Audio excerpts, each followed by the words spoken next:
नमस्ते बच्चों। होपफुली आप सब बहुत अच्छे हैं और अपना अध्ययन भी नियमित रूप से शुरू कर चुके हैं। हमने प्रारंभ किया है कक्षा 9 संस्कृत विषय शारदा नामक नवीन पाठ्य पुस्तक जो कि इसी सत्र से प्रारंभ की गई है। इसके प्रथम पाठ को हमने 3 भागों में बांटकर समझा था, जिसमें हिंदी अनुवाद, आपके कवि और काव्य का जो परिचय दिया हुआ था उसके पश्चात और तत्पश्चात अभ्यास कार्य। इस प्रकार से तीनों को समझते हुए हमने प्रथम पाठ को समाप्त कर लिया था, पूर्ण कर लिया था। आज प्रारंभ करते हैं इसका द्वितीय पाठः, अर्थात दूसरा पाठ जो कि है सुखस्य मूलम धर्मः धर्मस्य मूलम अर्थः। तो पाठ शुरू करें उससे पूर्व मेरा एक ही निवेदन, यदि आप मुझसे पहले पाठ से ही जुड़ चुके हैं तो आप समझ चुके होंगे, अन्यथा इसी पाठ से आने वाले बच्चे ये समझ जाएं कि जब भी आप मेरे साथ पढ़ेंगे तो अपनी पुस्तक और पेंसिल अपने साथ लेकर बैठेंगे। शब्दों के अर्थ आप साथ साथ लिखते चलेंगे, जिससे रिवीजन कार्य में आपको आसानी हो सके, दोहरान आसान हो सके। तो चलिए प्रारंभ करते हैं। सुखस्य, सुखस्य का तात्पर्य है सुख का। सुखस्य अर्थात सुख का मूलम, मूल या आधार या बेस। धर्म, धर्म है, मूलम को आप मूल भी लिखेंगे तो हिंदी में यह भी प्रयोग लिया जाता है। धर्मस्य, धर्म का, धर्मस्य धर्म का मूलम, मूल। अर्थः, अर्थः से तात्पर्य यहाँ धन से है। अर्थः से तात्पर्य धन। अब आप इसका अर्थ देखें कि सुख का मूल यानी सुख का आधार धर्म है और धर्म का मूल यानी धर्म का आधार धन है, अर्थ है। तो चलिए प्रारंभ करें। पाठ क्या कहता है? भारतीय धर्म शास्त्रेषु अनेकाः सूक्तयः विद्यन्ते यः मानव जीवनस्य यथार्थ तत्त्वं प्रतिपादयन्ति। भारतीय धर्म शास्त्रेषु, भारतीय धर्म शास्त्रों में, भारतीय धर्म शास्त्रों में अनेकः, अनेक सूक्तयः, सूक्तियां विद्यन्ते, विद्यमान है, विद्यन्ते विद्यमान है। यह जो, यह जो मानव जीवन से, मानव जीवन के यथार्थ तत्वम, यथार्थ तत्वम अर्थात यथार्थ से तात्पर्य है, आप यथार्थ भी रखेंगे तब भी ठीक है, अन्यथा आप ले सकते हैं वास्तविक। यथार्थ से तात्पर्य वास्तविक तत्व, यथार्थ तत्वम वास्तविक तत्व को प्रतिपाद्यन्ति, प्रतिपादित करती हैं। एक बार पूरी पंक्ति का अर्थ एक साथ देखेंगे। भारतीय धर्म शास्त्रों में अनेक सूक्तियां विद्यमान हैं जो मानव जीवन के वास्तविक तत्व को प्रतिपादित करती हैं। अब सूक्तियां क्या होती हैं? सूक्तियां वे पंक्तियां जो जीवन जीने की दिशा दिखाती हैं, जिनमें नैतिकता हो, जो कुछ अच्छी बातें हमें बताए, ऐसी अच्छी या सुंदर उक्तियों को, सुंदर कहे गए वचनों को सूक्ति कहते हैं। इसको अगर आप वैसे समझे तो सु का अर्थ सुंदर और उक्ति का अर्थ कही गई, सुंदर प्रकार से कही गई बात, सुंदर प्रकार से कही गई पंक्ति, सुंदर प्रकार से कहे गए वाक्य क्या कहलाते हैं? सूक्ति कहलाते हैं। और प्रतिपादंती, प्रतिपादित करना मतलब उनमें वो सब चीजें शामिल हैं जो मानव के जीवन के यथार्थ स्वरूप को दिखाती हैं। एक बार फिर से अर्थ देखें कि भारतीय धर्म शास्त्रों में अनेक सुंदर कही गई पंक्तियां या सुंदर कही गई बातें हैं, सूक्तियां विद्यमान हैं जो मानव जीवन के वास्तविक तत्व को प्रतिपादित करती हैं, वास्तविक स्वरूप को दिखाती हैं। तेष्वेकं प्रसिद्धं सूत्र रूपं वाक्यं कौटिल्यस्य अर्थशास्त्रे अस्ति। तेषु एव एकम, उनमें से ही एक प्रसिद्ध सूत्र के रूप में वाक्य कौटिल्यस्य, कौटिल्य के अर्थशास्त्रे, अर्थशास्त्र में अस्ति में है। अब यहाँ कौटिल्य नाम है, कौटिल्य का अर्थशास्त्र, अर्थशास्त्र अर्थात इकोनॉमी संबंधी एक अर्थशास्त्र नाम से पुस्तक है जो किनके द्वारा प्रतिपादित, किनके द्वारा लिखी गई है? कौटिल्य के द्वारा। तो उनकी उस पुस्तक की यहाँ बात हुई है। क्या कह रहे हैं कि उनमें से एक प्रसिद्ध सूत्र के रूप में वाक्य कौटिल्य के अर्थशास्त्र में है। किन में से एक? उन सुंदर उक्तियों में से, उन सूक्तियों में से, कि जो भारतीय धर्म शास्त्रों में अनेक सूक्तियां विद्यमान हैं जो मानव जीवन के यथार्थ तत्व को प्रतिपादित करती हैं, उनमें से एक प्रसिद्ध सूत्र के रूप में वाक्य कौटिल्य के अर्थशास्त्र में है। क्या है? सुखस्य मूलम धर्मः, धर्मस्य मूलम अर्थः, जो आपके इस पाठ का टाइटल है। तो यहां अर्थ दोबारा नहीं लिखूंगी, आप इसको समझें। सुख का मूल धर्म है और धर्म का मूल अर्थ है, यानी सुख का बेस धर्म है, धर्म का बेस अर्थ है, धन है। अब ये क्या कहना चाहते हैं इस वाक्य से कि सुख कब आएगा? सुख का बेस क्या है? जब हम धर्म का पालन करेंगे तब सुख आएगा। लेकिन धर्म कब आएगा? जब हम अर्थ यानी धन कमाएंगे तभी धर्म आएगा। वो कहते हैं ना, भूखे पेट न भजन न होत गोपाला। तो भूखे पेट तो भजन भी नहीं होता, धर्म भी नहीं होता। तो कहने का तात्पर्य, पहले धन आवश्यक है। यदि पर्याप्त धन है तो हम धर्म का पालन कर सकते हैं, और यदि धर्म का पालन करते हैं तो वह सुख हमारे पास स्वतः ही आ जाता है। तो सुख का मूल धर्म है और धर्म का मूल अर्थ है। अस्य आशयः अस्ति यत् वास्तविक सुखस्य आधारः धर्मः, धर्म पालनस्य च आधारः अर्थः। अब यहाँ वही बात कही गई है जो मैंने आपको अभी समझाई।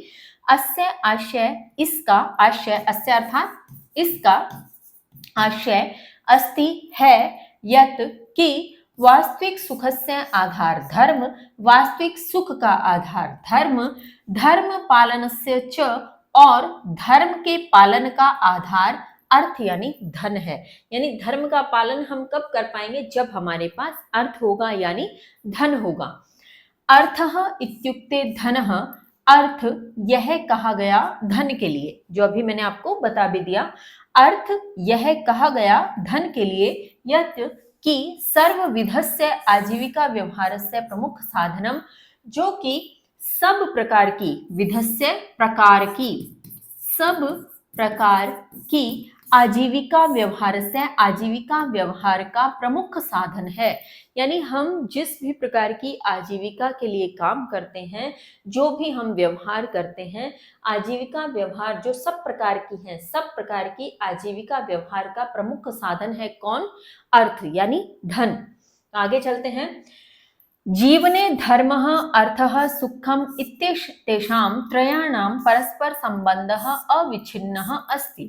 जीवने धर्मः, जीवने, जीवन में, जीवने, जीवन में, धर्मः धर्म, अर्थ, सुख, इत्येषां त्रयाणां, इन तीनों का परस्पर संबंध, जो परस्पर संबंध है, अविच्छिन्नः यानी अटूट, अविच्छिन्नः अटूट अस्ति मैंने है, अटूट है यानी जिसे तोड़ा नहीं जा सकता, जिसे अलग नहीं किया जा सकता, जिसे बांटा नहीं जा सकता।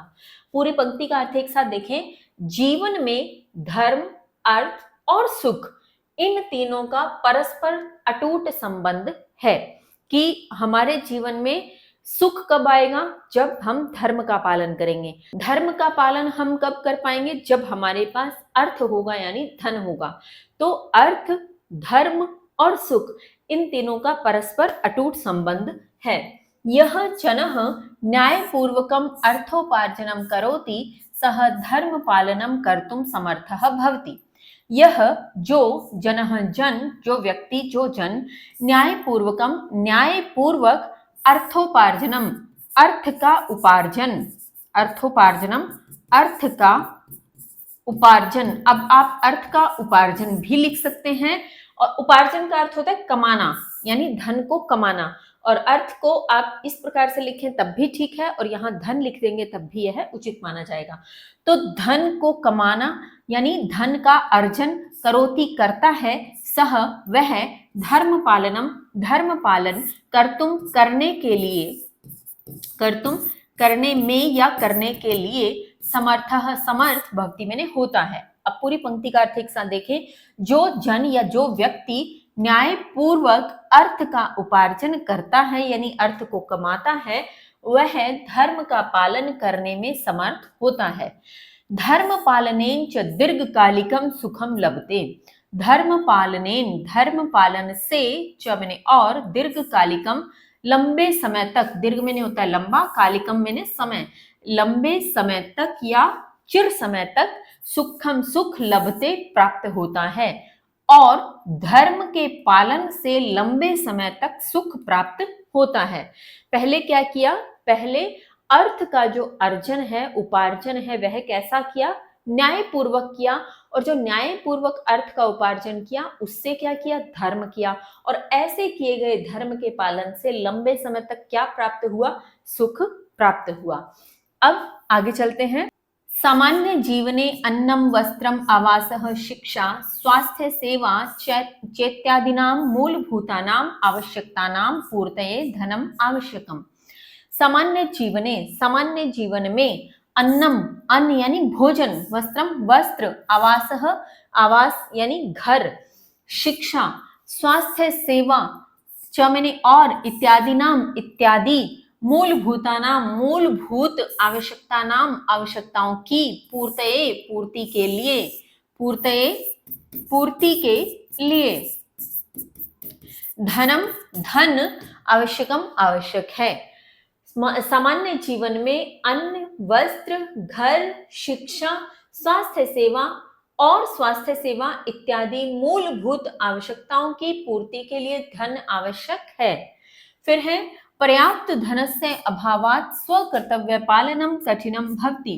पर्याप्त धनस्य, पर्याप्त धन के, अभावात, अभाव से, अभाव मतलब कमी से, अभाव कहते हैं कमी को, तो आप अभाव शब्द का प्रयोग करेंगे तब भी वह हिंदी में उपयुक्त माना जाएगा। तो पर्याप्त धन के अभाव से स्व कर्तव्य पालनम, अपने कर्तव्य का पालन, कठिनम कठिन, भवति में होता है। पर्याप्त धन के अभाव से अपने कर्तव्य का पालन कठिन होता है। स्वास्थ्यम शिक्षा सेवा दानम च इत्यादीनि कार्याणि बाधितानि भवन्ति। स्वास्थ्य शिक्षा सेवा दान इत्यादि कार्य बाधित होते हैं, यानी बाधित होना, रुकते हैं, कोई ना कोई उनमें कष्ट आता है, कोई बाधाएं आती हैं। क्यों? क्योंकि यदि हमारे पास पर्याप्त धन नहीं है तो हम स्वास्थ्य सेवा का लाभ नहीं उठा सकते, हम शिक्षा का लाभ नहीं उठा सकते, हम सेवा नहीं कर सकते किसी की, दान भी अगर देना है तो हमें धन की आवश्यकता होगी दान देने के लिए। तो इसलिए कहा गया कि पर्याप्त धन के अभाव से अपने कर्तव्य का पालन कठिन होता है, स्वास्थ्य शिक्षा सेवा दान इत्यादि कार्य बाधित होते हैं, दैनंदिन जीवनम च असंतुलितम भवति। दैनंदिन जीवनम, दैनंदिनम, दैनंदिन अर्थात दैनिक, दैनंदिन अर्थात दैनिक जीवन, च मैंने और, असंतुलित होता है, भवति मैंने होता है, और दैनिक जीवन असंतुलित होता है। दैनिक जीवन यानी जो प्रतिदिन का हमारी दिनचर्या है, जो प्रतिदिन हम यदि हमारे पास पर्याप्त धन नहीं है तो हम अच्छा खा नहीं सकते, अच्छा रहने के लिए घर नहीं होगा हमारे पास, अच्छी शिक्षा प्राप्त नहीं कर सकते, दान नहीं दे सकते। तो कहने का तात्पर्य क्या है कि जो पर्याप्त धन का अभाव होगा तो हमारे दैनिक जीवन भी असंतुलित हो जाता है, होता है। अतः धर्मशास्त्रे चतुर्वर्गेषु धर्मार्थ काम मोक्षेषु अर्थः, इसकी आधी पंक्ति आपके आगामी पृष्ठ पर है तो इसको हम एक साथ बनाते हैं इस प्रकार से। तो देखिए एक बार दोबारा पढ़ते हैं। अतः धर्मशास्त्रे चतुर्वर्गेषु धर्मार्थ काम मोक्षेषु अर्थः अन्यतमः स्तंभः इति गण्यते। कि अतः इसलिए धर्मशास्त्रे, धर्मशास्त्र में, चतुर्वर्गेषु चारों वर्गों में, धर्म अर्थ काम मोक्ष, ये चार वर्ग हैं, आपने अक्सर इनका नाम सुना होगा। धर्म अर्थ काम मोक्ष में अर्थः अर्थ, अन्यतमः स्तंभः अन्यों में एक, अन्यों में एक। अब अन्यों में एक यहाँ किसके लिए आया कि ये जो चारों का वर्ग एक इकट्ठा दे रखा है, धर्म अर्थ काम मोक्ष, जिसकी बात की थी कि चतुर्वर्गेषु चारों वर्गों में, कौन से चारों वर्गों में, धर्म अर्थ काम मोक्ष में, अर्थ अन्यों में एक, स्तंभ इति गण्यते, स्तंभ इस प्रकार से गिना जाता है। यानी इन चारों वर्गों में अन्यों में एक स्तंभ गिना जाता है, कौन, अर्थ। किन चारों में, धर्म अर्थ काम मोक्ष, इन चारों में एक स्तंभ अर्थ भी है, यानी धन भी गिना जाता है। आगे कहा गया उक्तम गरुड़ पुराणे, उक्तम मैंने कहा गया गरुड़ पुराणे, गरुड़ पुराण में, पुराण का नाम है ये, तो गरुड़ पुराण में कहा गया ब्राह्मे मुहूर्ते चोत्थाये धर्मर्थम च चिंतयेत्। ब्राह्मे, ब्रह्म, मुहूर्ते, मुहूर्त में, ब्रह्म मुहूर्त किसको कहते हैं? सुबह सूरज की किरण निकलने से पहले जो का समय होता है उसे ब्रह्म मुहूर्त कहा जाता है।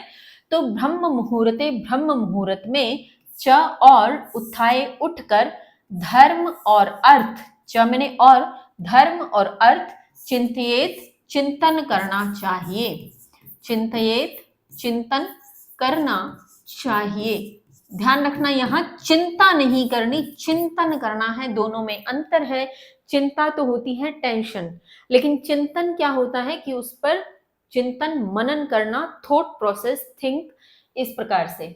ठीक है, तो ब्रह्म मुहूर्त में और ब्रह्म मुहूर्त में उठकर, उत्थाय का अर्थ यहां लिख लें उठकर, उत्थाय अर्थात उठकर, ब्रह्म मुहूर्त में उठकर धर्म और अर्थ पर चिंतन करना चाहिए, यानी धर्म और अर्थ के विषय में सोचना चाहिए। क्या सोचना चाहिए? कि आज हम, अब जो हम उठे हैं, पूरे दिन भर हम जो काम करेंगे उसमें धर्म का पालन कैसे करेंगे और अर्थ की प्राप्ति कैसे करेंगे, इस पर चिंतन करना चाहिए। जैसा अक्सर हमारे बड़े करते हैं कि जैसे जो घर के पुरुष होते हैं जो काम पर जाते हैं, वे भी सोचते हैं कि आज यहाँ जाएंगे, इतना काम करेंगे, ये होगा। तो जिन घरों में महिलाएं भी काम करती हैं वो भी विचार करती हैं कि आज स्कूल जाना है, या जिस भी जॉब में वे हैं कि आज ये करना है, तो साथ साथ घर भी संभालना और साथ में बाहर का चिंतन भी करना। तो घर संभालने से तात्पर्य धर्म का पालन, और बाहर जो संभाला जा रहा है उससे तात्पर्य अर्थ का पालन। तो धर्म और अर्थ दोनों के विचार में चिंतन करना चाहिए। कब? ब्रह्म मुहूर्त में सुबह उठकर। फिर है अर्थात दिनस्य आरंभे धर्मार्थयो चिंतनम आवश्यकम, अर्थात इसी का जो ये पंक्ति हमने पढ़ी, इसी का अर्थ यहाँ दे रखा है जो मैंने आपको समझाया कि अर्थात दिनस्य, दिन के आरंभे, आरंभ में यानी जो दिन आपने प्रारंभ किया, दिन के आरंभ में धर्मार्थयो, धर्म और अर्थ पर चिंतनम आवश्यकम, चिंतन आवश्यक है, यानी विचार करना आवश्यक है।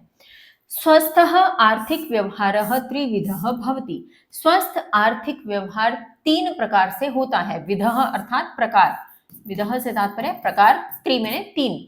आर्थिक व्यवहार से तात्पर्य जो रुपए पैसे का लेन देन है, आर्थिक व्यवहार है, जो धन की हम बात कर रहे हैं उसके प्रति जो भी हमारी क्रियाएं हैं उसे आर्थिक व्यवहार यहाँ कहा गया। तो स्वस्थ आर्थिक व्यवहार तीन प्रकार का होता है। कैसे? न्यायपूर्णम अर्थोपार्जनम, पहला है न्यायपूर्वक अर्थ का उपार्जन, जो हमने पहले भी अभी एक पंक्ति में पढ़ा था कि अर्थ का उपार्जन यानी धन का कमाना कैसा होना चाहिए? न्यायपूर्वक। तो पहला जो आर्थिक व्यवहार है वो यही है, न्यायपूर्णम अर्थोपार्जनम, न्यायपूर्वक अर्थ का उपार्जन। ठीक है, सन्मार्गेण एव धनार्जनम करणीयम इति उक्तम भगवता मनुना। सन्मार्गेन, सत मार्ग से यानी अच्छे मार्ग से, आप सत भी लिख सकते हैं कि सत मार्ग से, और आप ये भी लिख सकते हैं अच्छे मार्ग से, एव मैंने ही, एव अर्थात ही, धनार्जनम, धन का अर्जन, करणीयम करना चाहिए, इति इस प्रकार से, अच्छे मार्ग से ही धन का अर्जन करना चाहिए। अर्जन मतलब प्राप्त करना, कमाना, तो अच्छे मार्ग से करना चाहिए। उत्तम कहा गया है भगवता मनुना, भगवत मनु ने, भगवत मनु ने भी कहा है। क्या कहा है? भगवान मनु की बात होती है। इन्होंने भी एक जो लिखा था, इनके वाक्य थे, उसके लिए एक पुस्तक थी मनुस्मृति। कई बार आपने नाम सुना होगा, इसका जिक्र आगे भी आएगा एक जगह पे, शायद आपके अभ्यास प्रश्नों में या कहीं आएगा। तो मनुस्मृति की बात, मनुस्मृति में भगवान मनु ने लिखा, कहा, क्या कहा? सर्वेषामेव शोचानामर्थ शोचम परम स्मृतम यो अर्थे शुचिर्हि सह शुचिर्न मृद्वारी शुचिहि शुचिहि। पहले एक एक शब्द का अर्थ देखते हैं, उसके पश्चात हम चलेंगे पूरे श्लोक के अर्थ पे। सर्वेषाम एव, सर्वेषाम सभी प्रकार की, एव मैंने ही, शोचानाम पवित्रताओं में, पवित्रताओं में। अब अर्थ से तात्पर्य आप जानती हैं, धन, जो इतनी बार हम बात कर चुके हैं। शोचम पवित्र, पवित्र, परम का अर्थ श्रेष्ठ,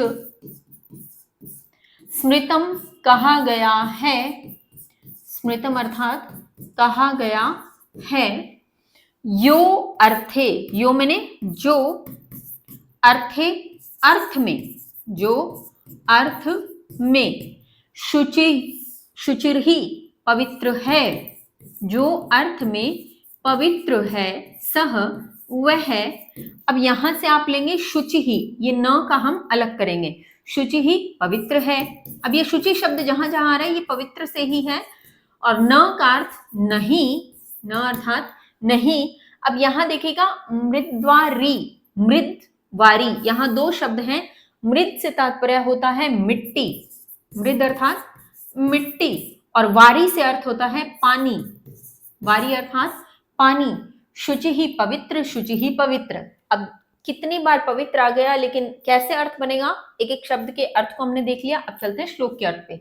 देखिए ये क्या कह रहे हैं कि सब प्रकार की पवित्रताओं में ही अर्थ की पवित्रता या अर्थ जो पवित्र है श्रेष्ठ कहा गया है। अर्थ की पवित्रता को, यानी यदि कोई धन कमाने में पवित्र है, न्यायपूर्वक धन कमाता है, तो सब प्रकार की पवित्रताओं में उसे श्रेष्ठ पवित्रता कहा गया। किसे? जो न्याय से धन को कमाता है। सब प्रकार की पवित्रताओं में ही अर्थ की पवित्रता श्रेष्ठ कही गई है, अर्थ की पवित्रता को श्रेष्ठ कहा गया है। जो अर्थ में पवित्र है वह पवित्र है, यानी जो धन कमाने में पवित्र है वह ही पवित्र है। मिट्टी पानी की, मृद्वारी, मिट्टी पानी की पवित्रता पवित्रता नहीं है। अब मिट्टी पानी की पवित्रता से यहाँ क्या तात्पर्य है कि जैसे अब तो हम साबुन इत्यादि लगाने लग गए, पहले के समय में मिट्टी, राख इत्यादि इन चीजों से ही जो है अपने शरीर को भी साफ किया जाता था, फिर पानी से धोया जाता था। तो कहने का तात्पर्य मिट्टी और पानी से की गई पवित्रता भी पवित्रता नहीं है कि मिट्टी और पानी से स्नान कर लिया या मिट्टी पानी की पवित्रता कर ली तो वो पवित्रता नहीं। जबकि सबसे श्रेष्ठ पवित्रता किसे कहा गया? जो अर्थ में पवित्र है, जो धन को कमाने में पवित्र है, वही श्रेष्ठ पवित्रता कही गई। पूरे श्लोक का अर्थ एक बार फिर से देख लेते हैं एक साथ। सब प्रकार की पवित्रताओं में ही अर्थ की पवित्रता को श्रेष्ठ कहा गया है। जो अर्थ में पवित्र है वह पवित्र है। मिट्टी पानी की पवित्रता पवित्रता नहीं है। बात समझ में आ गई? आगे चलते हैं। अस्य आशयः यत् अनैतिकः आर्थिक व्यवहारः कदापि न करणीयः। अस्य इसका आशयः, आशय, यत् मैंने की, अनैतिक, अनैतिक आर्थिक व्यवहारः आर्थिक व्यवहार, कदापि कभी भी, न मैंने नहीं, करणीय मैंने करना चाहिए, करणीय अर्थात करना चाहिए। अब क्या कहा गया? पंक्ति का अर्थ है इसका आशय कि अनैतिक आर्थिक व्यवहार कभी नहीं करना चाहिए। अनैतिक से तात्पर्य जो न्यायपूर्वक नहीं है, यानी अन्यायपूर्वक। आप इसको लिख भी सकते हैं अनैतिक, या तो आप लिख लें अन्यायपूर्वक। अन्यायपूर्वक आर्थिक व्यवहार कभी नहीं करना चाहिए। और आप अगर अनैतिक का अनैतिक भी हिंदी में अर्थ ले लेंगे विसर्गों को हटाते हुए, तब भी यह उचित माना जाएगा। तो आप चाहें तो ऐसे लिख दें कि इसका आशय कि अन्यायपूर्वक आर्थिक व्यवहार कभी नहीं करना चाहिए, तब भी सही है। आप लिख दें इसका आशय कि अनैतिक आर्थिक व्यवहार कभी नहीं करना चाहिए, दोनों ही प्रकार से ठीक है। फिर है मा गृधः कस्य स्विद्धनम इति उपनिषदः वाक्यम सततं मनसि निधाय स्वकौशलेन विद्या च धनम उपार्जनीयम। माँ मत करो, गृधः लालच, माँ से तात्पर्य मत करो, गृधः लालच, गृधः अर्थात लालच, कस्य किसी के, धनम धन का, किसी के धन का लालच मत करो, इति इस प्रकार से उपनिषदः उपनिषद के वाक्यम वाक्य को सततम निरंतर, सततम अर्थात निरंतर, मनसी मन से निधाए टिकाकर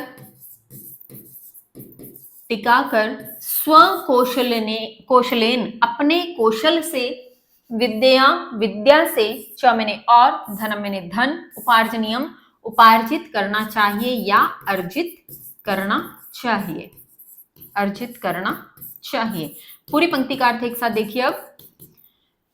किसी के धन का लालच मत करो, इस प्रकार के उपनिषद वाक्य को निरंतर मन से टिकाकर, यानी निरंतर मन में इसका ध्यान करते हुए, मन से टिकाते हुए अपने कौशल और विद्या से धन का अर्जन करना चाहिए, धन को अर्जित करना चाहिए। यानी किसी और के धन का लालच करने की बजाय क्या करना है, हमें अपने कौशल और अपनी विद्या से ही धन का अर्जन करना है, धन को उपार्जित करना है। ठीक। फिर दूसरा है औचित्यपूर्ण व्यय। बच्चों, वीडियो शूट के समय लाइट चले जाने के कारण जो ऊपर शब्दार्थ लिखे थे वो मेरे यहाँ से तो इरेज हो गए हैं क्योंकि सिस्टम बंद हो गया था, लेकिन आपके लिए वो वीडियो में सेव हो गए हैं, सो आप वहां से लिख सकते हैं। फिलहाल हम पढ़ रहे हैं और दूसरा पॉइंट हम पहुंच चुके हैं, औचित्यपूर्ण व्यय। दूसरा पॉइंट से तात्पर्य, हमने बात की थी यहाँ पे आपके कि जब इन्होंने कहा था आर्थिक व्यवहार 3 प्रकार से होता है। आर्थिक व्यवहार 3 प्रकार से होता है, जिसका पहला प्रकार हमने पढ़ा था न्यायपूर्ण अर्थोपार्जन, यानी न्यायपूर्वक धन का अर्जन करना। उसी में दूसरा प्रकार है फिर औचित्यपूर्ण व्यय, कि जब न्याय से धन को कमा लिया, अब करना क्या है, अब उचित प्रकार से व्यय करना है, यानी खर्च करना है। औचित्य यानी उचित, पूर्ण उचित पूर्ण होकर, व्यय अर्थात खर्च। व्यय को आप व्यय भी लिखेंगे तब भी हिंदी में सही माना जाएगा, और आप खर्च लिखना चाहें तब भी उचित है। तो उचित तरीके से या औचित्यपूर्ण जो व्यय है, उचित प्रकार से जो खर्च है, वो इसका दूसरा व्यवहार हमारा होना चाहिए। आवश्यकता अनुसारम व्ययः करणीयः, आवश्यकता के अनुसार व्यय करना चाहिए, करणीयः करना चाहिए। येन व्ययेन स्वास्थ्य लाभः विद्यार्जनम आत्मसुरक्षा वा भवेत् सह व्ययः अवश्यम करणीयः। येन जिस, व्ययेन व्यय से, स्वास्थ्य लाभः स्वास्थ्य का लाभ, विद्यार्जनम विद्या का अर्जन, आत्म सुरक्षा, वा मैंने अथवा, भवेत मैंने हो, वा अर्थात अथवा, भवेत अर्थात हो, सह वह व्यय, अवश्यम करणीय अवश्य करना चाहिए। पूरी पंक्ति का अर्थ एक साथ देखें। जिस व्यय से स्वास्थ्य लाभ, विद्या का अर्जन अथवा आत्म सुरक्षा हो, वह व्यय अवश्य करना चाहिए। यानी ये कह रहे हैं कि जहां जिस खर्च को करने से यदि हमें कोई स्वास्थ्य लाभ मिल रहा है, यदि हमें कोई विद्या प्राप्त हो रही है, यदि हमारी आत्म सुरक्षा के लिए किया जा रहा खर्च है, तो वह खर्च अवश्य करना चाहिए। लेकिन कौन सा नहीं करना चाहिए वो आगे बताया है। आडंबर पूर्ण प्रदर्शनकारी व्ययः अथवा विलास व्यसनाय व्ययः अपव्ययः भवति। आडंबर पूर्ण, आडंबर कहते हैं दिखावे से पूर्ण, आडंबर पूर्ण दिखावे से पूर्ण, प्रदर्शनकारी प्रदर्शन करने के लिए व्यय, अथवा विलास व्यसनाय विलास रूपी जो व्यसन के लिए व्यय है। विलास यानी जो हमारी बहुत सारी कुछ व्यक्तियों की इच्छाएं होती हैं, बहुत ज्यादा आनंद में, मद्यपान की कह लो, मद्यपान यानी शराब इत्यादि पीने की, कोई गलत आदत गुटखा खाने की, तंबाकू इत्यादि खाने की, या और ऐसी बुरी आदतें जो विलास व्यसन की ओर हमें ले जाती हों, जो ऐसे भोग विलास के लिए हमें ले जाएं। तो विलास व्यसन के लिए किया गया व्यय अपव्यय होता है। अपव्यय यानी गलत खर्च होता है, गलत दिशा में किया गया खर्च होता है। पूरी पंक्ति का अर्थ एक साथ देखें। दिखावे से पूर्ण, प्रदर्शन करने के लिए व्यय, यानी यदि हम दिखावे के लिए कुछ कर रहे हैं, कुछ शो ऑफ करने के लिए अगर कोई खर्च कर रहे हैं तो वह, अथवा विलास के व्यसनों के लिए जो व्यय है, जो बुरी आदतों के पूरा करने के लिए जो व्यय है, वह अपव्यय होता है, यानी गलत खर्च होता है। अपव्ययः वर्जनीयः, अतः प्रत्येकं व्ययस्य लेखः स्थापनीयः। अपव्ययः, अपव्यय को वर्जनीयः, वर्जनीय से तात्पर्य छोड़ना चाहिए, त्यागना चाहिए या टालना चाहिए। आप कोई भी अर्थ इसका ले सकते हैं। टालना चाहिए या त्यागना चाहिए या छोड़ना चाहिए, जो चाहे आप कर सकते हैं, जो आपको इजीली याद रह जाए। तो अपव्यय टालना चाहिए, अतः इसलिए प्रत्येकम प्रत्येक व्यय से व्यय का लेख स्थापनीय रखना चाहिए। स्थापनीयः रखना चाहिए। पूरी पंक्ति का अर्थ एक साथ देखें। अपव्यय छोड़ना चाहिए, इसलिए प्रत्येक व्यय का लेख रखना चाहिए, यानी प्रत्येक खर्च को, प्रत्येक व्यय को लेख के रूप में रखना चाहिए, यानी उसको लिख कर रखना चाहिए।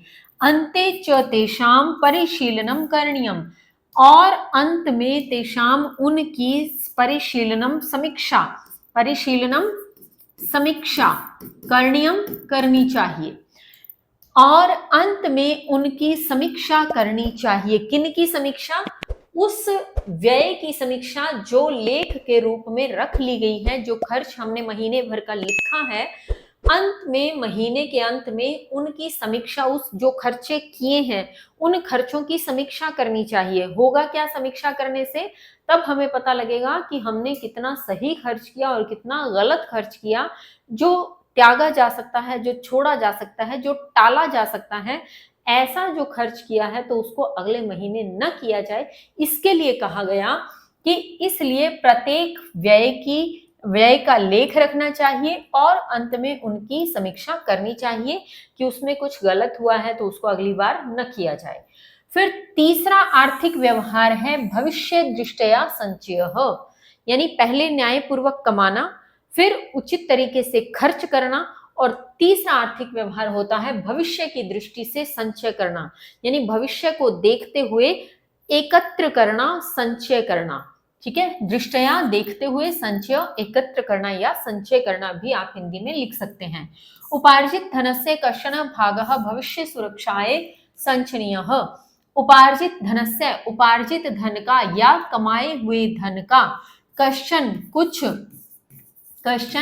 कुछ भाग भविष्य सुरक्षाएं, भविष्य की सुरक्षा के लिए संचनीय, संचित करना चाहिए, इकट्ठा करना चाहिए, एकत्रित करना चाहिए।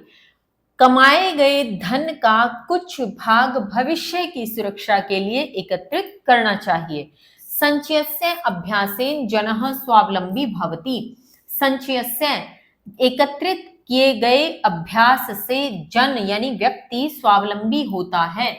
एकत्रित करने के अभ्यास से व्यक्ति स्वावलंबी होता है, यानी जो संचय करता है, संचय करने के अभ्यास से व्यक्ति क्या हो जाता है? स्वावलंबी। स्वावलंबी क्या होता है? स्वावलंबी वैसे तो हिंदी में तो आप स्वावलंबी ही लिख सकते हैं, यही इसका हिंदी अर्थ भी है। और अगर इसको मैं आपको बताना चाहूं तो स्वावलंबी होता है सेल्फ डिपेंडेंट। क्या होता है? सेल्फ डिपेंडेंट, यानी जो अपने ऊपर ही डिपेंडेंट है, किसी और पर आश्रित नहीं है, खुद का खर्च खुद वहन कर सकता हो, उसे स्वावलंबी कहते हैं। ठीक है, तो संचय के अभ्यास से व्यक्ति स्वावलंबी होता है, यानी सेल्फ डिपेंडेंट होता है। स्वावलंबनम स्वाभिमानस्य मूलम वर्तते। स्वावलंबन यानी जो स्वावलंबी व्यक्ति है, वो जो उसके भीतर का स्वावलंबन गुण है, यानी जो सेल्फ डिपेंडेंट का गुण है, वह क्या है? स्वाभिमानस्य, स्वाभिमान का मूल है। स्वावलंबन स्वाभिमान का मूल है। अब स्वाभिमान क्या है? स्वाभिमान है सेल्फ रिस्पेक्ट, स्वावलंबन है सेल्फ डिपेंडेंट, और स्वाभिमान है सेल्फ रिस्पेक्ट। कि स्वावलंबन स्वाभिमान का मूल है, या हम कहें सेल्फ डिपेंडेंट होना सेल्फ रिस्पेक्ट का मूल है। कि यदि कोई व्यक्ति सेल्फ डिपेंडेंट होगा तो उसके भीतर का जो सेल्फ कॉन्फिडेंस है, जो सेल्फ रिस्पेक्ट है, वो भी बढ़ेगी, वो भी सही होगी। संकट काले अपि स्वाभिमानी जनः अन्य जनस्य आर्थिक सहायतां नापेक्षते। संकट काले अपि, संकट समय में भी, संकट काले मैंने समय में, अपि मैंने भी, संकट के समय में भी स्वाभिमानी जो व्यक्ति है, स्वाभिमानी जन है, अन्य जन से, अन्य व्यक्ति के या अन्य जन की आर्थिक सहायता की अपेक्षा नहीं करता। अपेक्षते, अपेक्षा, न मैंने नहीं करता, अपेक्षा नहीं करता, यानी कोई व्यक्ति जो सेल्फ डिपेंडेंट है, जिसने भविष्य की दृष्टि से कुछ संचय कर रखा है, कुछ इकट्ठा कर रखा है धन को, तो उस धन से वो स्वावलंबी हो गया, और स्वावलंबी व्यक्ति में स्वाभिमान भी आ गया, और ऐसा स्वाभिमानी व्यक्ति संकट के समय आने पर भी अन्य व्यक्ति के द्वारा आर्थिक सहायता की अपेक्षा नहीं करता, यानी वो कभी नहीं चाहेगा कि संकट के समय में भी कोई दूसरा आकर के मेरी मदद करे। तो वो संकट के समय में भी खुद सेल्फ डिपेंडेंट है, खुद से अपनी सुरक्षा के लिए उसने इकट्ठा कर रखा है। तो ये स्वाभिमानी व्यक्ति का बहुत अच्छा गुण है या उसका लक्षण हम कह सकते हैं। तत्पश्चात छात्र जीवन की बात इसमें की गई है। छात्र जीवने आर्थिक साक्षरता, अर्थात छात्र के जीवन में आर्थिक साक्षरता किस प्रकार से होनी चाहिए या बच्चों के लिए किस प्रकार से जरूरी है कि वो धन के महत्व को समझे, वो यहाँ बताया गया है। आइए देखें। अनेकदा छात्राः माता पितृभ्यां कष्टार्जित धनस्य तुच्छ कारणैः अपव्ययं कुर्वन्ति। अनेकदा, अनेक बार, छात्राः, छात्र, माता पितृभ्यां, माता और पिता द्वारा, कष्टार्जित धनस्य, कष्ट से अर्जित किए गए धन का, तुच्छ कारणैः, तुच्छ कारणों से, या अपव्ययम, अपव्यय कुर्वन्ति, करते हैं। तुच्छ कारण भी कह सकते हो या जो छोटे छोटे बेतुके कारण हैं उसकी बात यहाँ हो रही है कि बिना किसी मतलब के, है ना। पूरी पंक्ति का अर्थ एक साथ देखें। अनेक बार छात्र माता पिता के द्वारा कष्ट से अर्जित किए गए धन का, कष्ट अर्जित धनस्य, कष्ट से अर्जित किए गए धन का तुच्छ कारणों से अपव्यय करते हैं।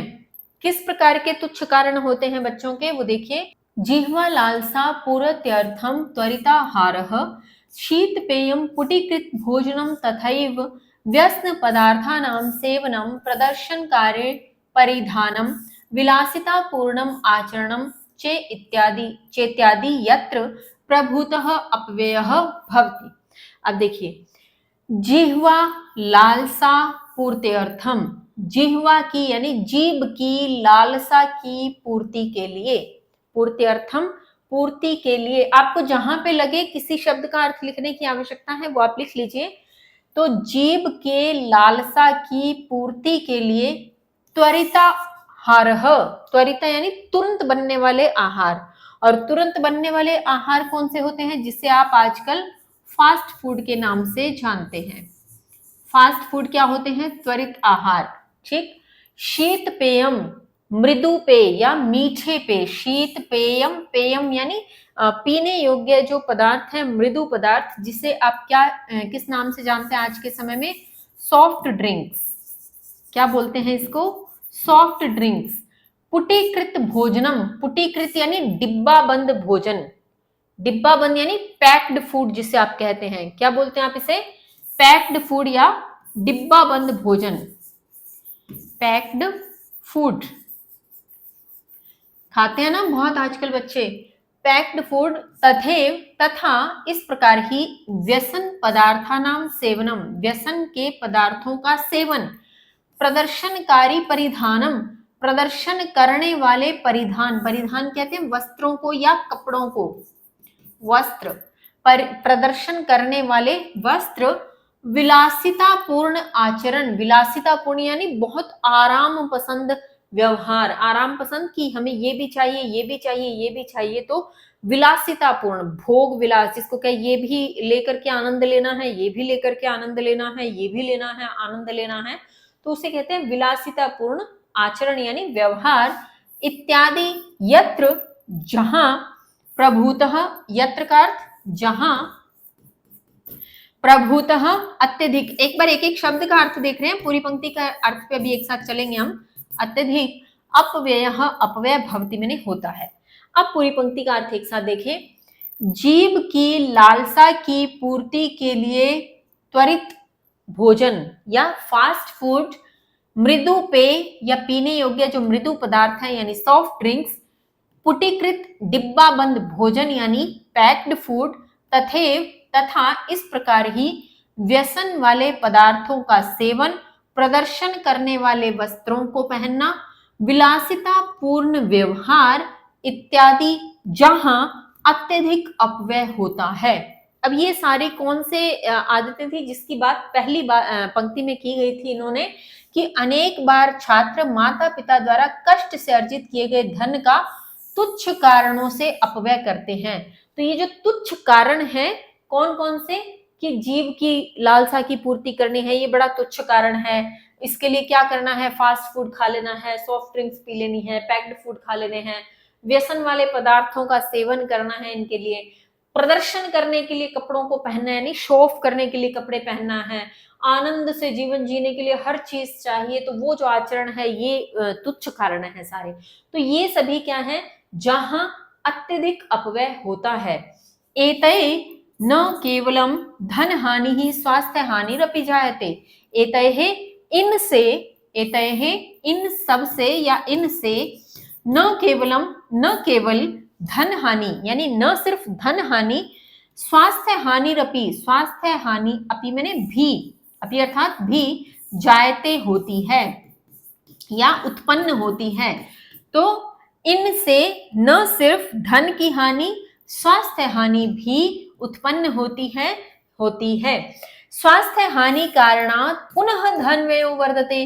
स्वास्थ्य हानि के कारण से पुनः धन का व्यय बढ़ता है, वर्धते अर्थात बढ़ता है। यानी एक तो वैसे खर्चा बेकार का कर लिया कि सिर्फ जीभ की लालसा पूरी करनी है तो ये इस तरह के खाने, ऊपर से प्रदर्शन करने के लिए कपड़े पहनने, उसमें एक्स्ट्रा खर्च, विलासितापूर्ण जो व्यवहार है, अपने आराम को दिखाने के लिए जो व्यवहार करते हैं, वो सब तुच्छ कारणों से एक तो पहले खर्च किया, फिर इनसे न सिर्फ धन हानि हुई बल्कि स्वास्थ्य की हानि भी हुई।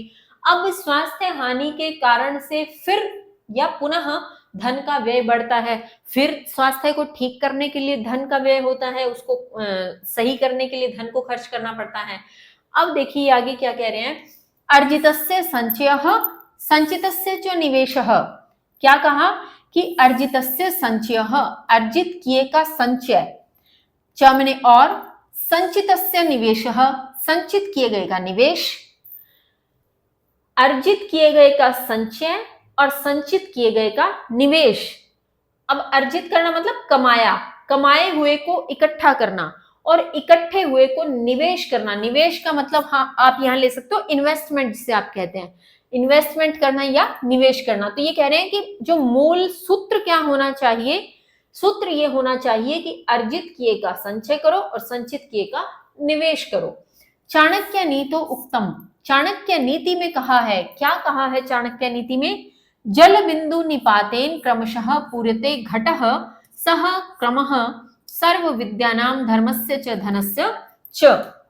ये कहते हैं कि जल बिंदु निपातेन, जल की बूंद गिरने से, निपातेन गिरने से, क्रमशः से मतलब सतत या निरंतर, सतत या निरंतर, पूर्यते पूरा हो जाता है या भर जाता है, पूरा हो जाता है या भर जाता है, घटः मैंने घड़ा, स वह, क्रमः वही क्रम, सर्व विद्यानाम सभी विद्याओं का, धर्मस्य धर्म का, च और धनस्य धन का, च और। क्या कह रहे हैं, पूरे श्लोक का अर्थ एक साथ देखें कि जल के बूंद बूंद या जल के बिंदु के निरंतर गिरने से घड़ा भर जाता है। यानी जल की अगर एक एक बूंद भी निरंतर गिरती रहे तो घड़ा भर जाता है। वही क्रम सभी विद्याओं का और धर्म का और धन का होता है। यानी जिस प्रकार से जल की एक एक बूंद भी निरंतर यदि गिरती रहे तो घड़ा भर जाता है, वैसे ही यदि विद्या, धर्म या धन भी थोड़ा थोड़ा हम करते रहे संचय तो वह भी हमारे लिए पर्याप्त हो सकता है। फिर आगे ये कहते हैं, लघु लघु संचयो अपि कालांतरे महत् संपत्ति रूपेण वर्तते।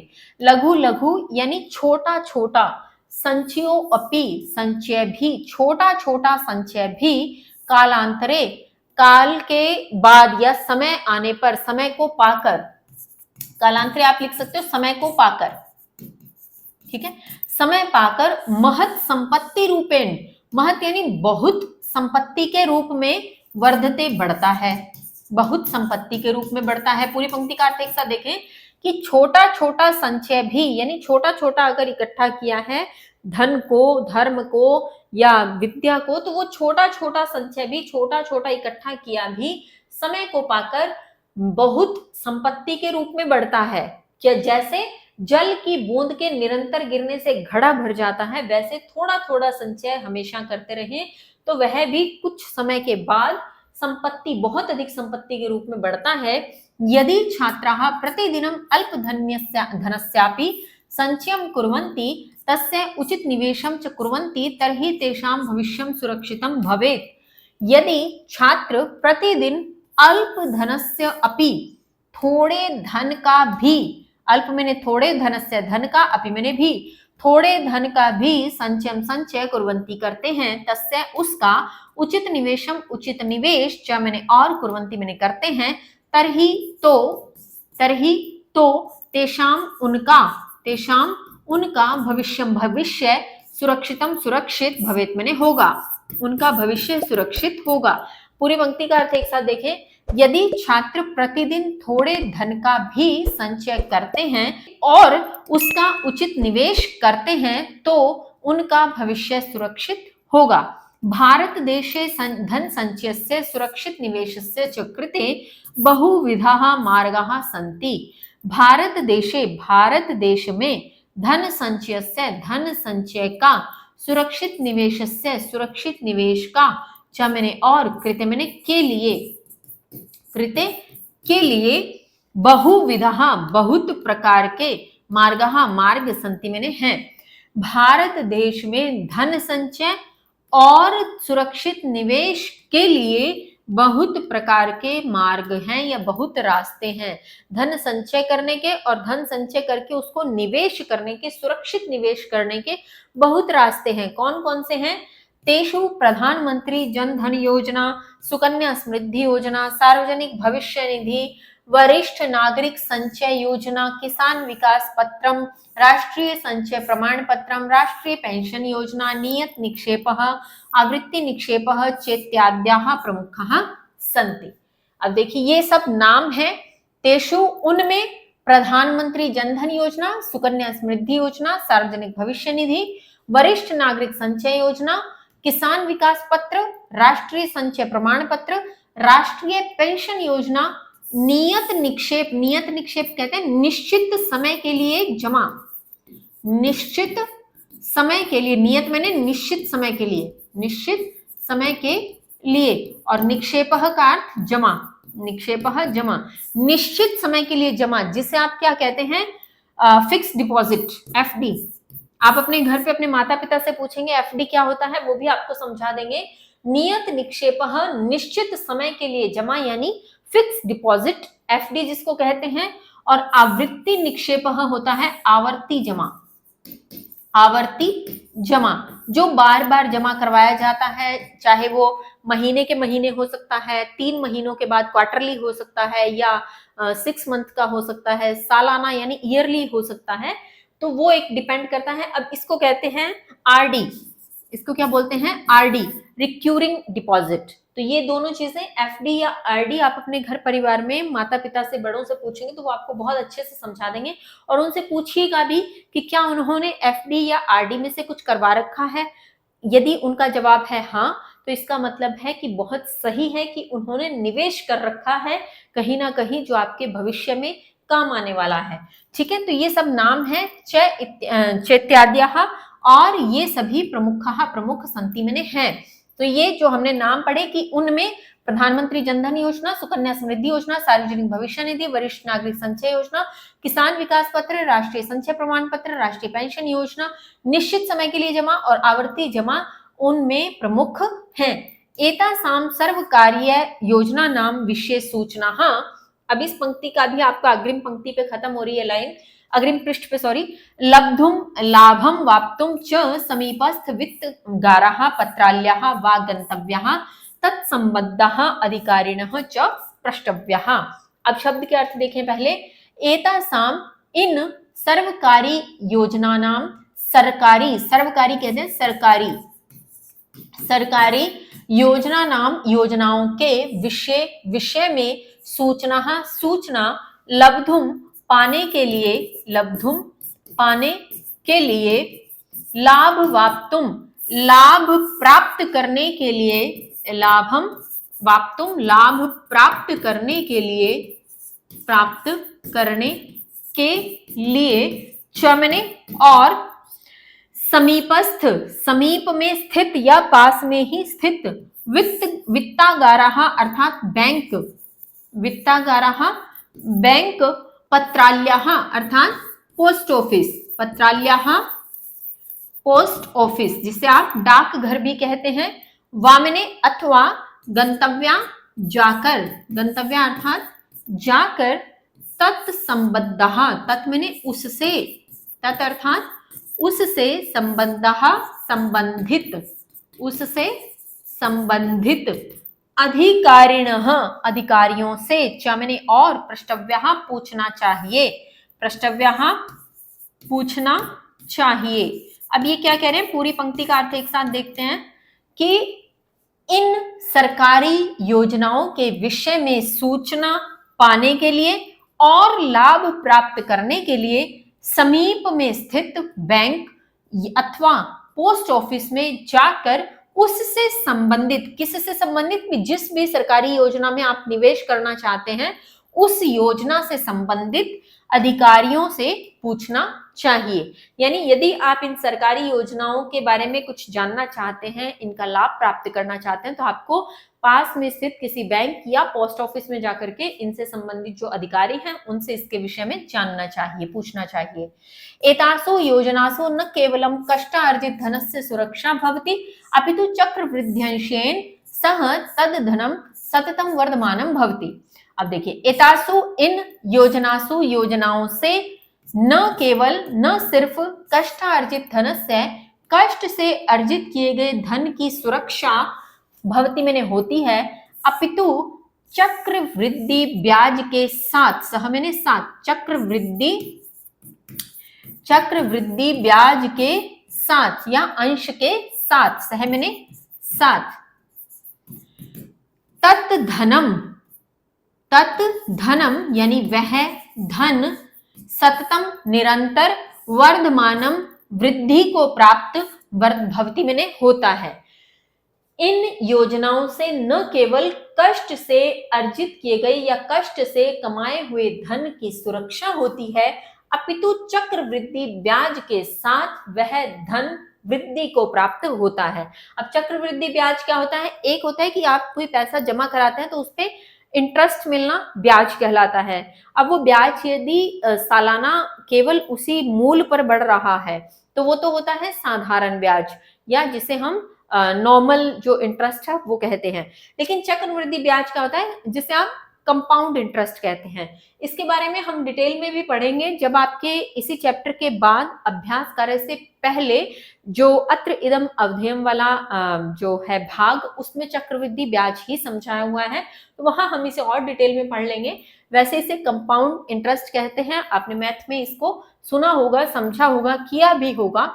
आगे बात करते हैं। अब यहाँ पे जो ये दिया गया है चित्र के माध्यम से, वो सभी योजनाओं का नाम ही है जो हमने पहले देखा। प्रधानमंत्री जनधन योजना, सुकन्या समृद्धि योजना, सार्वजनिक भविष्य निधि, वरिष्ठ नागरिक संचय योजना, किसान विकास पत्र, राष्ट्रीय संचय प्रमाण पत्र, राष्ट्रीय पेंशन योजना, नियत निक्षेप यानी एफडी, नियत निक्षेप एफडी फिक्स डिपॉजिट, और आवृत्ति निक्षेप यानी आरडी रिक्यूरिंग डिपॉजिट। तो इस प्रकार से ये सभी योजनाओं के नाम थे। तत्पश्चात आपके दिया गया है भौतिकतावादी युगस्य आकर्षणेन यूनाम व्यः अधिको भवति येन कारणेन अस्माकं आर्थिक स्थितिः विपन्ना भवति। भौतिकतावादी युगस्य, भौतिकतावादी युग के आकर्षणेन, आकर्षण से, यूनाम अपव्ययः, यूनाम अर्थात युवाओं का अपव्यय अधिक भवति मैंने होता है, येन जिसके कारणेन, कारण से, अस्माकं हमारी, आर्थिक स्थिति ही, आर्थिक स्थिति, विपन्ना भवति, विपन्ना कहते हैं क्षीण, विपन्ना अर्थात क्षीण या कमजोर, क्षीण या कमजोर भवति मैंने होती है। भौतिकतावादी युग के आकर्षण से युवाओं का अपव्यय अधिक होता है, जिस कारण से हमारी आर्थिक स्थिति क्षीण होती है। यानी जो आज का समय है, भौतिकतावादी युग है, वहां पर युवा क्या है, आकर्षण के कारण अधिक जो खर्च कर देते हैं, और खर्च भी कैसा, जो अपव्यय है, गलत खर्च है, जो हम कह सकते हैं तुच्छ कारणों से खर्च है। और उसके कारण होता क्या है, जिस कारण से हमारी जो आर्थिक स्थिति है, जो इकोनॉमिकल जो हमारी पोजीशन है, वो कैसी हो जाती है, कमजोर हो जाती है, क्षीण होती है। किंतु अर्थ विषयक सचेतनता असमान अभावात उद्धृत्य आर्थिक संपन्नतां प्रति नयति। किंतु अर्थ विषय के प्रति सचेतनता यानी जागरूकता, सचेतनता यानी जागरूकता, असमान हमें अभाव से उद्धृत्य ऊपर उठाकर आर्थिक संपन्नता प्रति मैंने की और, प्रति अर्थात की और, नयति ले जाती है। नयति अर्थात, अब मैं बच्चों इतना स्पेस नहीं है मेरे पास यहाँ पे, जिस कारण से मैं थोड़ा इस प्रकार से एरो बनाते हुए साइड में लिख रही हूँ, इसीलिए आप जैसे जैसे शब्दों के अर्थ बताए जाए उसी समय लिख लें, ताकि बाद में कंफ्यूजन नहीं हो कि ये अर्थ किसका था, ये किसका था, या ये किसका था। तो आपने ये अर्थ लिख लिए होंगे। अब पूरी पंक्ति का अर्थ एक साथ देखते हैं। किंतु अर्थ विषय के यानी धन के विषय के प्रति जो हमारी जागरूकता है, हमें अभाव से ऊपर उठाकर आर्थिक संपन्नता की ओर ले जाती है। यानी यदि हम अर्थ के प्रति, धन के विषय के प्रति जागरूक रहें, तो हमारा जो हमारी अभाव है उससे ऊपर उठा के हमें वो हमारी जागरूकता कहाँ ले जाएगी, आर्थिक संपन्नता की ओर ले जाएगी। अतः बुद्धिमतां छात्राणां ध्येयं स्यात् धनस्य उचितोपार्जनं व्ययस्य मर्यादा आपातकालीन निधि संचयः दीर्घकालीन निवेशश्च।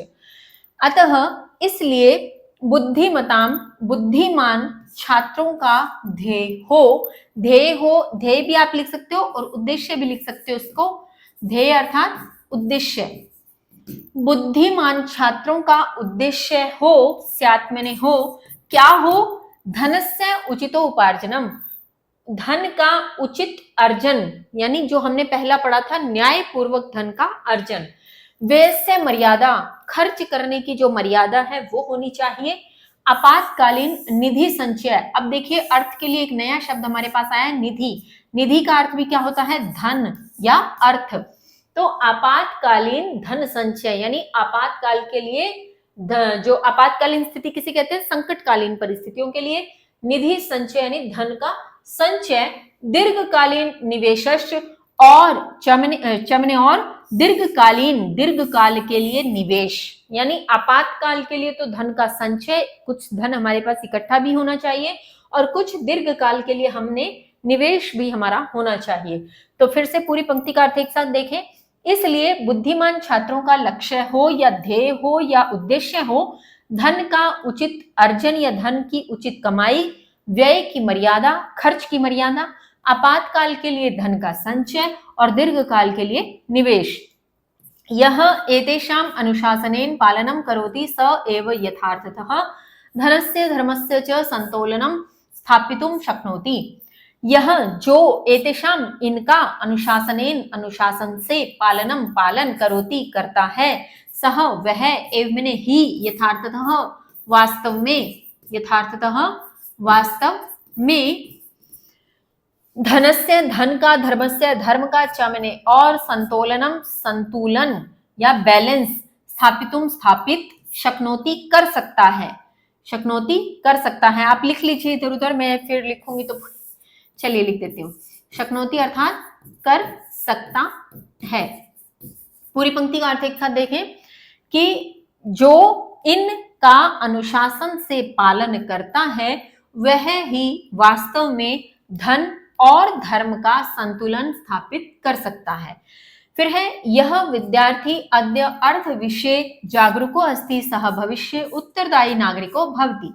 यह जो विद्यार्थी अद्य मैंने आज, अर्थ के विषय में या धन के विषय में जागरूको अस्ति, जागरूक है, अस्ति मैंने है, सह वह भविष्य में उत्तरदायी नागरिको भवति, उत्तरदायी नागरिक होता है। यानी जो विद्यार्थी जीवन में आज यदि अर्थ के विषय में, धन के विषय में जागरूक है, वह भविष्य में उत्तरदायी नागरिक होता है, वही जिम्मेदार नागरिक बनता है।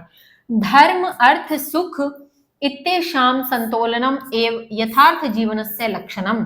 धर्म अर्थ और सुख इनका संतुलन ही एतेषाम इनका संतोलनम संतुलन एवं ही यथार्थ जीवनस्य वास्तविक जीवन का लक्षणम लक्षण है। अब यथार्थ में बार बार लिख नहीं रही हूं, बहुत बार हम कर चुके हैं यथार्थतः वास्तव में यथार्थ वास्तविक, तो इस प्रकार से आप लिख लें धर्म अर्थ और क्या मैंने और सुख इनका संतुलन ही वास्तविक जीवन का लक्षण है। अतः एवोक्तम, अतः इसलिए एव उक्तम ऐसे कहा गया, क्या कहा गया, फिर से एक श्लोक क्षणशः कणशश्चैव विद्यामर्थम च साधयेत् क्षणे नष्टे कुतो विद्या कणे नष्टे कुतो धनम। पहले शब्द का अर्थ देखते हैं क्षणशः क्षण क्षण क्षणशः क्षण क्षण क्षण क्षण यानी पल पल, क्षण कहते हैं एक पल को, जैसे हम कहते हैं ना पल पल, जो एक एक क्षण है वो। और कणशः कण कण, कणशः कण कण, च मैंने और एव मैंने ही विद्या विद्या अर्थम धन, च मैंने और साधयत मैंने साधना चाहिए, साधयत साधना चाहिए। फिर है क्षणे क्षण के, क्षणे क्षण के नष्टे नष्ट होने पर कुतो कहां, कुतो कहां विद्या मैंने विद्या कणे कण के नष्टे नष्ट होने पर कुतो कहां धनम धन।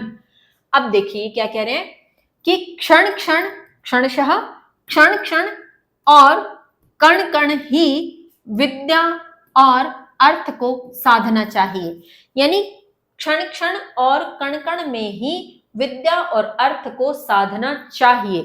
अब इसको एक क्रम में लेके चलिएगा कि क्षण क्षण और कण कण जैसे क्रम में है वैसे ही विद्या और अर्थ का क्रम है। क्रम का मतलब कि क्षण क्षण से तो किसको साधना है, विद्या को, और कण कण से किसको साधना है, अर्थ को।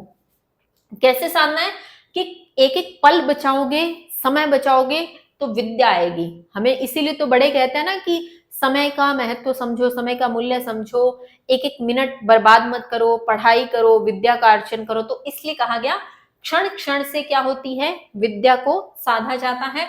और कण कण यानी एक भी कण बर्बाद मत करो, भोजन हो चाहे मूल्य हो चाहे धन हो, कुछ भी बर्बाद मत करो, किसी का भी कण बर्बाद मत करो। तो कण कण का से किसको साधना है, धन को साधना है। तो क्षण क्षण और कण कण से विद्या और अर्थ को साधना चाहिए। अब क्या कहते हैं कि क्षण के नष्ट होने पर विद्या कहां, यानी यदि समय को नष्ट करोगे तो विद्या कैसे प्राप्त करोगे। तो क्षण के नष्ट होने पर विद्या कहां और कण के नष्ट होने पर धन कहां। यदि कण कण नष्ट करोगे तो फिर धन कहां एकत्रित होगा, एकत्रित होगा ही नहीं।